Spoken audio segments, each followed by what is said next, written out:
Welcome to the second season of Over to Europe. This podcast is produced by the community of CIVICA, the European University of Social Sciences. CIVICA unites 8 leading European higher education institutions to create the next generation European university. One of the primary goals of CIVICA is to connect these 8 universities to promote the exchange of knowledge and resources for the European common good. In the second season, we zoom into CIVICA's research focus areas. For CIVICA, research is one of the key instruments to achieve its long-term goal of creating shared European knowledge. Thanks to the newly launched project CIVICA Research, the Alliance will continue to deepen its collaborations in research around these major areas. We talk to researchers and faculty members from the 8 CIVICA partner universities to bring you cutting-edge European research in social sciences. I'm your host, Aniket Narawat, a first-year Master of Public Policy student at Hertie School, Berlin.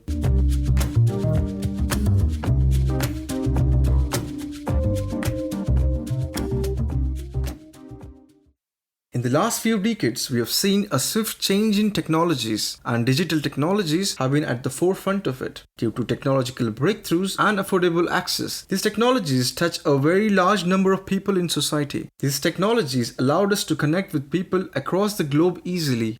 These technologies made it easy for us to do business from our hands. These technologies made us far more efficient and productive. The introduction of such technologies has changed how we interact, communicate, and organize ourselves as human beings. It also impacts our governance systems. These governance systems have evolved over hundreds of years based on our older ways of functioning as human beings. We have already seen social media impacting democracy in the last decades. There are already cases how governments can use artificial intelligence to increase surveillance over their citizens. Digital technologies consist of a wide range of technologies.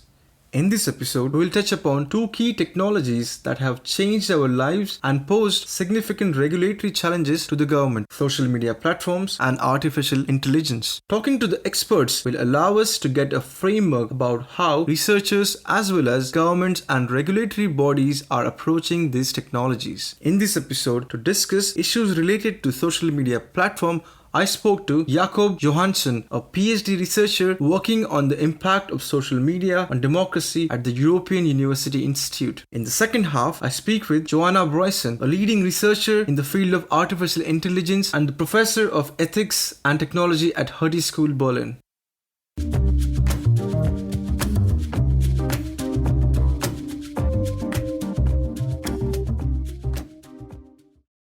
So social media has changed how we interact with each other in several ways. And this is also true when it comes to government and citizen relationship. How do you think the relationship between state and government has evolved since the involvement of social media, especially how people organize, how they raise their voices, how social media has changed the power of people?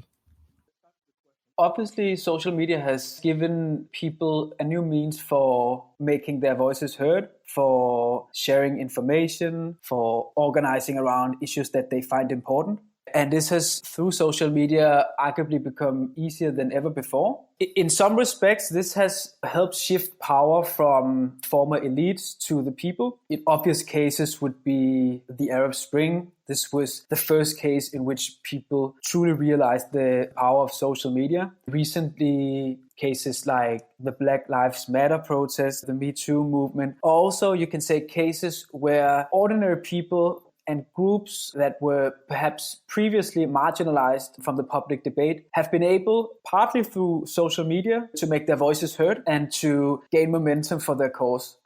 In this sense, social media has, at least in some cases, helped shift power from former elites to previously marginalized groups. But whether social media on balance has shifted power from elites or from governments to the people is a very difficult question to answer, because obviously we've also seen how after the first more optimistic period where everyone believed that social media was democratizing power, we've seen how autocratic leaders have found out how to exploit social media to their advantage by spreading disinformation. And also on social media platforms like Facebook offer politicians and corporations the opportunity of making targeted advertisements, which could potentially be very effective in persuading people for their cause. And so social media platforms also now offers existing elites a very useful tool for increasing their power.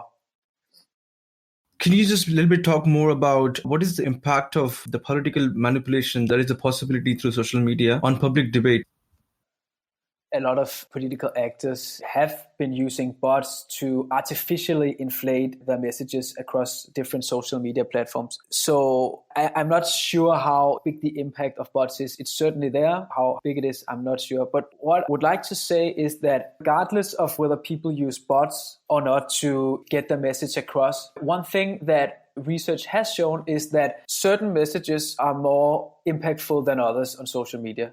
Some messages go viral much more easily than others. And what seems to characterize the messages that easily go viral is that they are highly emotional. Messages that express outrage and anger, but also more positive emotions like enthusiasm, go viral much more easily than other messages. If you can exploit this to your advantage, you can manipulate public debate. In some cases, we've seen whether this is deliberate or not. In cases like Black Lives Matter protests, for instance, we've seen how videos of Black people being strangled by police officers and the outrage generated by seeing those videos have spread all over social media very quickly and has helped attract attention to what most people would probably agree is a worthy cause. The power of emotions can help propel progressive causes, but it can also distract people's attention. Talking about the emotions that can be exploited can be done by both sides. As a result, we can see there's a massive divide in the society today. What do you think about the division that is caused by social media? What do you think the impact of social media has been on the political division and how that is overall impacting our governance systems as a result? Thank you. That's a very good question. Also, the topic of my PhD dissertation. What I would say is that despite the fact that it appears so obvious to many observers that social media must have something to do with the division we see in many Western societies today, there's still not a lot of research on this issue. Most of the research that's been done so far has looked at whether social media users live in echo chambers or not. And this makes sense because if social media users primarily come across information that confirms the political views they hold already, over time, they will grow more extreme in their views and each side will grow further apart from each other. So it makes perfect sense looking at echo chambers. But interestingly, even though most people think that social media users primarily live in echo chambers, the research that's been done so far has shown that this is not actually the case. In fact, social media users see a fairly balanced set of information. They might see more information that confirms their views, but they also see quite a lot of information coming from counter-attitudinal, so information that challenges their views. Today, the issue that is being discussed is how are we affected by seeing information that challenges our views on social media. And here, my own research shows that people do in fact take into account other people's views. A few other studies have found the opposite. So we're in a situation where we don't really know exactly what's going on. It's difficult to say if social media increases polarization. Let's take an example about COVID-19 and how policies around COVID-19 has been impacted by the narratives on social media. How do you think the policies that were implemented by governments are impacted by the narratives of people? Considering we have been in lockdown for a long time, everyone has opinion on it and everyone has something to say about it. How do you think this opinion of people that is expressed on social media on a wide scale has impacted the regulations and the policies around COVID-19? If you look at some of the most popular messages, emotions also around COVID on social media, at the beginning of the pandemic, fear was the dominating emotion on Twitter.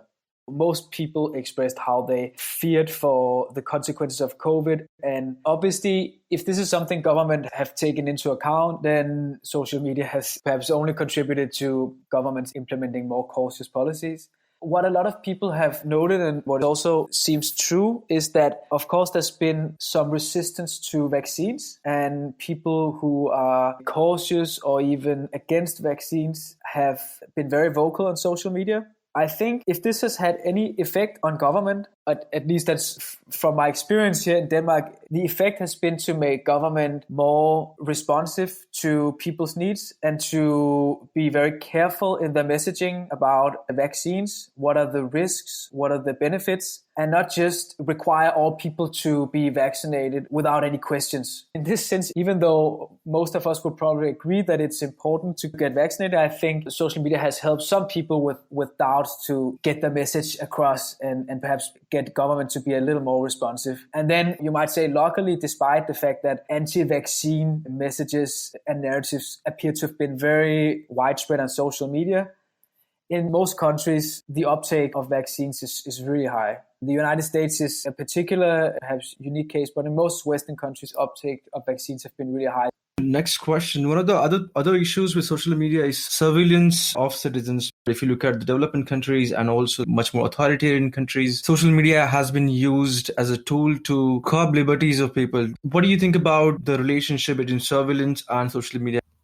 Unfortunately, my own research has focused mostly on Western countries. And here, as far as I can gather, the discussion is not so much around social media platforms being used by governments to spy on people, but rather how social media is collecting a lot of data on people without their consent, which can be used for targeted advertisements. As is the case for most issues around social media, the empirical knowledge we have so far is very limited. And this has to do mainly with the fact that it's very difficult to get access to data from social media. It's very difficult to know who actually uses targeted advertisements. What data do they target their audience on the basis of? It's very difficult to know what information people see in their social media news feeds. It's quite difficult to know exactly what are the effects of social media on people's attitudes and behavior.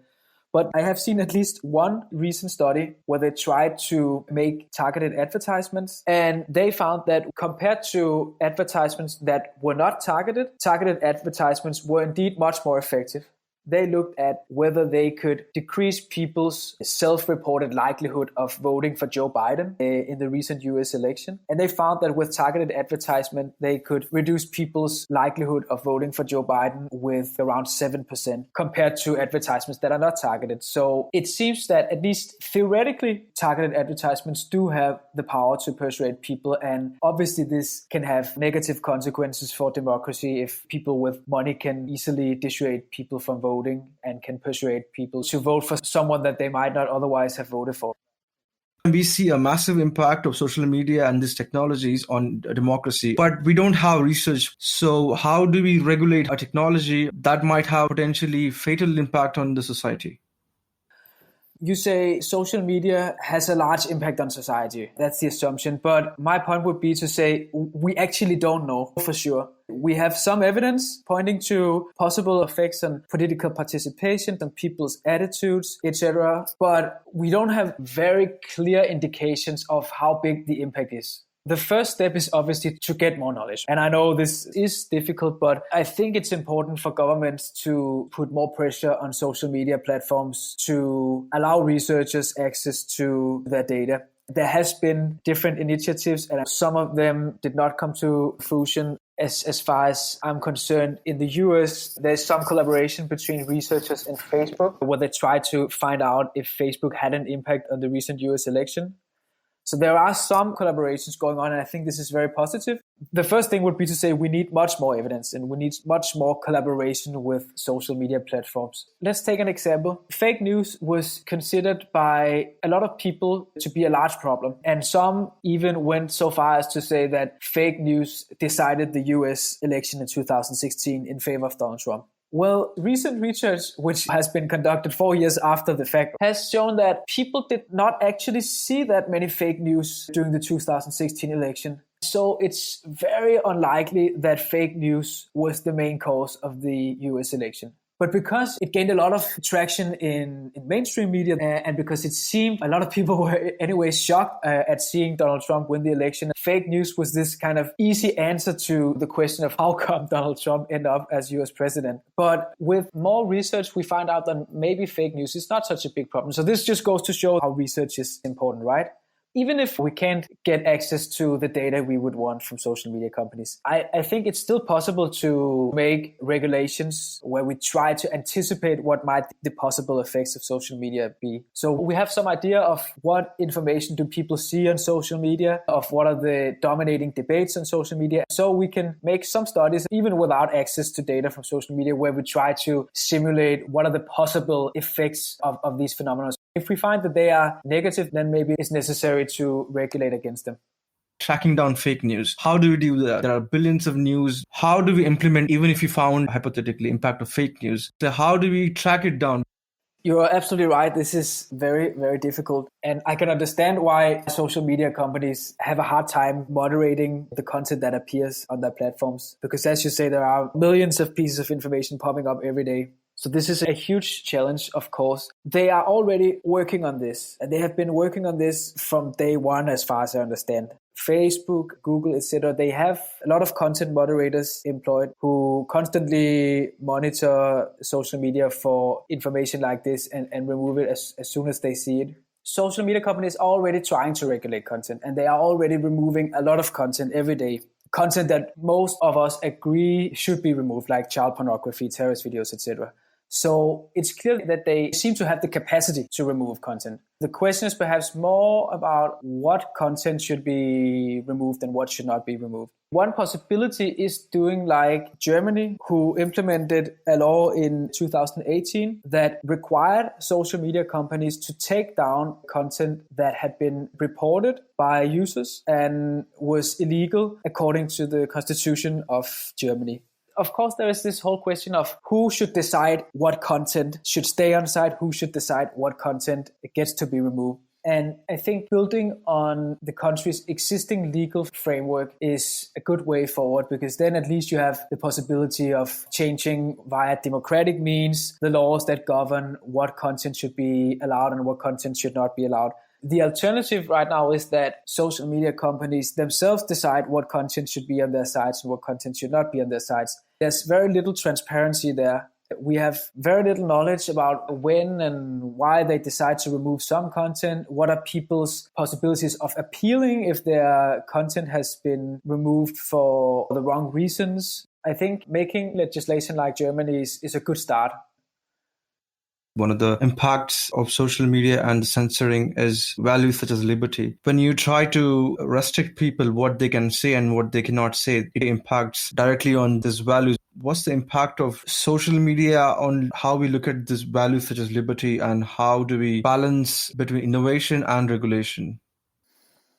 In terms of liberty, I would again just say that I think it's a good way to start to go with the existing legislation of a country. So if a country forbids hate speech, or if a country forbids anti-Semitic statements, then obviously that should be forbidden on social media platforms too. And then the way to do it in practice is that either you require social media companies themselves to identify all speech that they deem to be anti-Semitic or hate speech and then take it down as soon as they see it, or you work through a more bottom-up process where you rely on social media users who flag information that they find inappropriate, and then you decide in each case if it was illegal or not.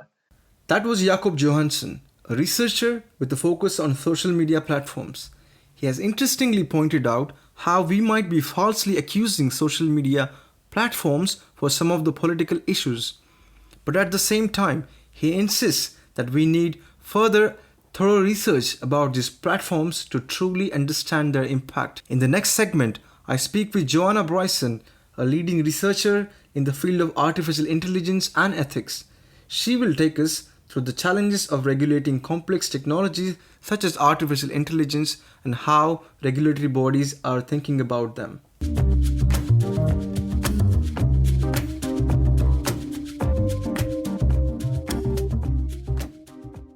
So let's start with the very basic question by understanding what artificial intelligence is. People mean a lot of different things when they talk about artificial intelligence. When we're thinking about what governments need to worry about, I think the real challenge is the digital revolution. I think it makes sense to use a very broad definition of artificial intelligence. I use the definition of intelligence, generating action from context. That's a form of computation. You're transforming information into an action of some, including inaction if you're inhibiting. The time passes for an animal. Artificial intelligence, in that case, is doing that through an artifact. It doesn't have to be a computer. It could be a robot with no CPU. But that's very unlikely because you're going to do the perception using cameras and various kinds of sensors. And then you're going to use a CPU to process that information and generate or select the correct outcome. Quite often with AI, we also stop short of really making an action other than communicating the category to the human, and then the human is the one who does it. One of the key aspects of artificial intelligence is that it is coded and developed by human beings. So we tend to pass on our biases in that. Would you talk about bias being one of the issues that might potentially be part of the artificial intelligence that we might face because of AI? Bias is an interesting example. Let's first just focus on bias. Even within the case of bias, there's at least 3 ways that you can get bias into artificial intelligence. One is that only a small, limited set of people are building the AI that the whole world uses. And that tends to be, or at least is alleged to be, white and male and from California. Now, the truth is that people from all over the world aspire to go work in California, and many are allowed to. So there's a lot more diversity in California than that statement gives credit to, but there are certainly some companies that are very dominated by a relatively small demographic. And you can see that because of products that are released that had anybody tried it on themselves and not been completely white or completely male, they would have noticed there was a problem. There are biases that can be introduced through ignorance. There are also biases that come from the fact that the world isn't fair. It is different to be a man than a woman in terms of what it's like to be pregnant, how long it takes, your longevity, how drugs impact you. There's various things, and there's nothing fair about that. It's just different. That's similar to languages. People say it's not fair that these minority languages, the AI is not as good as it is for English. Well, if you don't have as much data, there's not an easy way to compensate for that.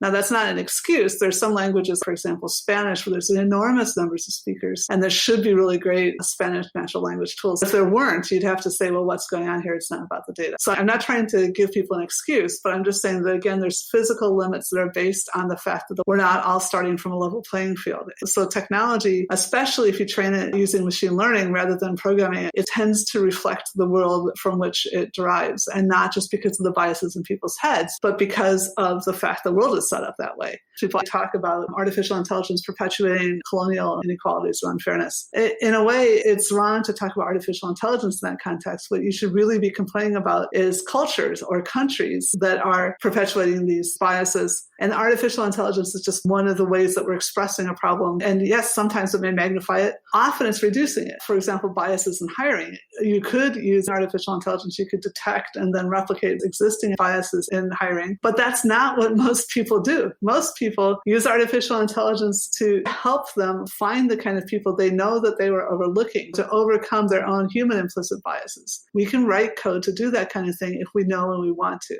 And this comes to my third and most important to me. The main one that I'm spending my attention on is deliberate bias. You can elect a government that doesn't want to represent the entire country. And they can say, these people over here, they're never going to vote for me. Let's stop spending money over there. And you can write code to hide that. Nobody is getting to see how the decisions are being made about who gets out of jail or who gets to vote or who gets welfare or disability payments. Unless there's a process in place that says, hey, this was a government requisition. We need to have a complete record of the code. We need to be able to check it. And it's the same for governments. It's the same for companies. There are definitely companies that are also owned by people with various political attitudes. And companies just being sloppy. They're only worried about 2 years and they're selling products that are going to be around for 5 years. We need to uphold standard practices with respect to product safety. We need to make sure that people are performing due diligence, that they understand the state of the art of good practice, that the state of the art of bad practice. You are responsible to be a professional member of your community. Now, it's weird because people do not tend to practice as high of professionalism when they use artificial intelligence. Yet people who also use AI for their software engineering tend to not follow the best practice. That's culpable in any other industry. But so far, people have been getting away, evading things because people are so confused. They get so excited about the fact that it's intelligent. It means it's human-like. Intelligent doesn't mean human-like. There's lots of species that are more or less intelligent than each other, and it doesn't mean that they're more or less human-like. That's what I am most concerned about. Now, is bias everything that can go wrong with AI? Absolutely not. There's a million other things. I'm very much worried about things like disruption of democracy, evasion of regulatory capacities, evasion of taxes. People these days set up these incredibly elaborate system of shell companies. Could you have done that without all these digital tools to keep track? So you have weird alliances, even between certain governments and certain organized crime. There's so many ways to do so many things. But do you want to call that AI? I'm not going to tell you that robots are going to take over the world. But I will tell you that if you think that it's the robot taking over the world, instead of thinking that it's either a corporation or a political actor taking over the world through the robot, either way, that's not the AI itself doing something. It's not useful to reason about artificial intelligence as the moral agent, the responsible party, because we can't hold machines to account. That's not how justice works. We've invented a system that is pretty good at stabilizing our own societies. So it's very important to remember that you don't want to talk about AI as an actor in itself, but you just recognize as we bring new technologies on board, how does that change what it means to defend a nation? What are the most logical and efficient responsibilities for a corporation versus the government versus the civic society? Who should have which roles? So talking about the ethics and artificial intelligence has been connected quite a bit. Could you please talk about why studying of ethics is important when it comes to AI? Well, understanding ethics and obligations and how society works and how we retain security, including through human flourishing. Ethics is us trying to decide who we ought to be, who we want to be. I said the world isn't fair, not only because we're starting from an unfair point, but that some of the things we think of as characteristic of fairness are not compatible with each other. If we start out in a situation where not every demographic has the same access to power or wealth, then you have a couple of things you might think is fair. One is equality of access. If you work as hard, you take the same test score, then you should have equal opportunity to get into something. Another thing is equality of outcome. If you have 50-50 women and men in your population, then do you have as many women as men in these desired posts? The point is that you can't have both those things. If you didn't start in a state of perfect fairness, then you can't end in a world of perfect fairness without somehow interfering with opportunity. You can't have both equality of opportunity and equality of outcomes. That's just one example of things people find non-intuitive. Certainly there doesn't seem perfect, correct answers for quite a lot of other problems either. Instead, we can just keep trying to improve on the answers we've found so far. Why is it linking to AI? Well, there's nothing special about AI with respect to ethics. It's just that AI is a new technology we're trying to deal with. So like everything else, we should be thinking about ethics. But a lot of people think that the reason that AI is special with respect to ethics is because maybe we owe AI ethical obligation. If there was something unethical to artificial intelligence, then the easiest solution would be to not build artificial intelligence that could suffer that harm. And people think that as soon as you have AI, you have something that's human, it has all the same rights and obligations. No, artificial intelligence can have none of the same obligations because you program it, you design it, you own it. But it's not like raising a child. It's not a coworker. It's just much more restricted than that. And when they use these human-like metaphors, they also add in moral confusion. What we have seen, at least empirically in Germany, is that corporations that by and large invest in automating and artificial intelligence tend to also be the same corporations that invest in their employees and trying to make their employees more productive. We haven't seen this massive replacement at the corporate level. But I do worry that might not be what's happening at the national level, that some nations are making choices to invest in advanced technologies, believing that that will make them productive and secure, and then don't choose to invest in things like nationalized health. There may be nations that are making the kinds of trade-offs that people are worried are happening at the corporate level, which we don't see happening empirically. You were saying that artificial intelligence is something you can delegate decisions to. And I've been arguing really strongly for some time that you don't delegate the decision. You use the machine to enact a decision that you've chosen. You don't get to delegate the authority that you had. You only get to use tools to execute the approaches that you would have taken anyway. This is a mistake that we did see a lot in early automation, where people would cut off any capacity for customers to bypass this interface. Some people love to go to the web and click a bunch of forms instead of having to talk to a salesperson. But if there's no way by which you can bypass that when you have a harder problem, then you're not satisfied. In fact, you could be terribly constrained, and the company loses the opportunity to find out about other businesses they could be doing. They're not only losing the opportunity to keep one customer happy, they're losing information about where they could have been going. If you look in a non-corporate setting like the military, you actually find that commanders are really surprised by the extent to which they are feeling more the burden of command. In theory, they were always the ones who were responsible. But now that there's some fewer people between them and an actual kill decision, all of a sudden they are actually picking who dies. Even though that in theory they always had it, they're actually feeling it more because there's less diffusion through other humans. We need to have more informed people so that we can understand that if you can't tell who's responsible, then that is itself culpable. There's always a human or a human organization that is responsible. We can only be obliged to each other. Let's a little bit move on to the regulatory side of these technologies, because artificial intelligence is extremely complex. A lot of governments do not have the capacity to understand very basic technologies. So artificial intelligence is like much more advanced. How do you think like the government capacity is going to help here? How do you think government should be approaching this continuously evolving technologies that has a very rapid pace? One of the very strong recommendations that I'm making is that people should be held accountable for doing due diligence and for good practice. And that's almost like the common law. It's something that keeps it getting improved. The morality can kind of keep up. The sector has an idea of what the morality is, as well as legislation coming in. I think small countries can only decide, do we allow the service to operate here or not? And even there, they don't have that much capacity to stop it, except through means like we've seen with the European Union. If you have a large enough market that's harmonized, that collaborates on these things, then you can hold companies to account and say, this is what's necessary if you want to do business here.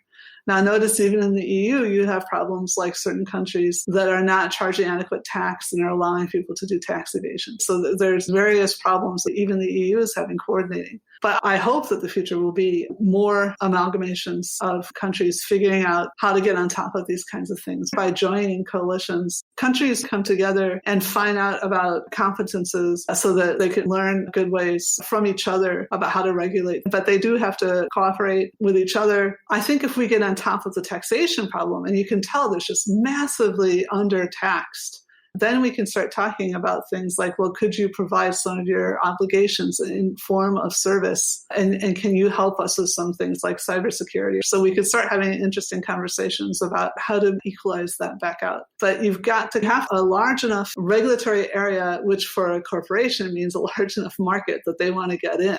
Well, that's one strategy. But we also are now seeing some global negotiations. Every government now is aligned with this. They're starting to realize that not just corporations, but individuals who take large amounts of money from these corporations is a problem that all governments share.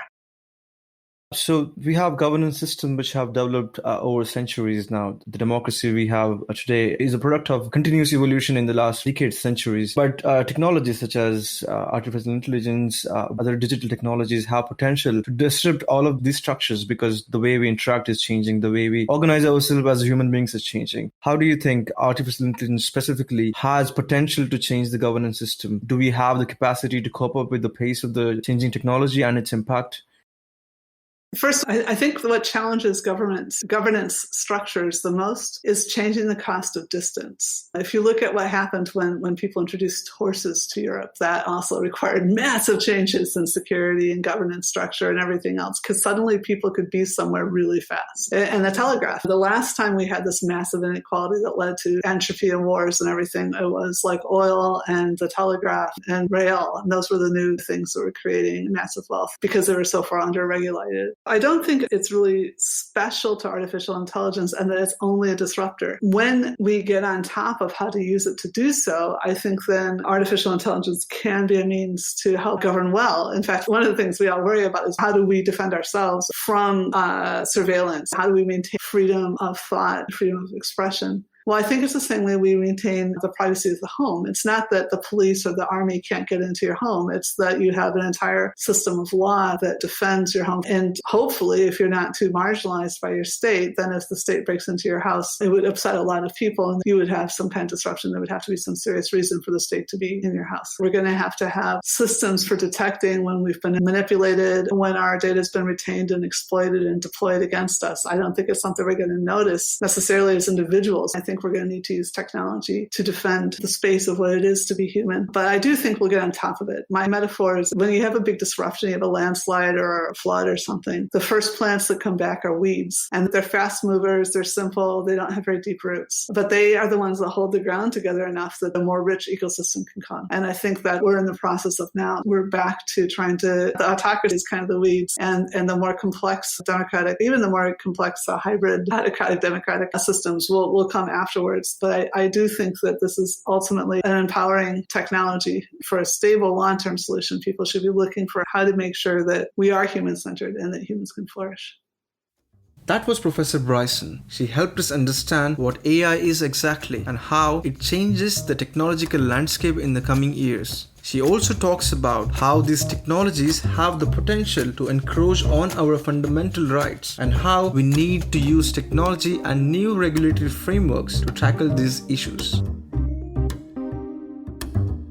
The second season of Over to Europe is produced by me, Aniket Narawat, and edited by Ricardo Colella, Civica Associate at Hutty School, with the help of Civica Community. Music in this episode was created by Kevin MacLeod.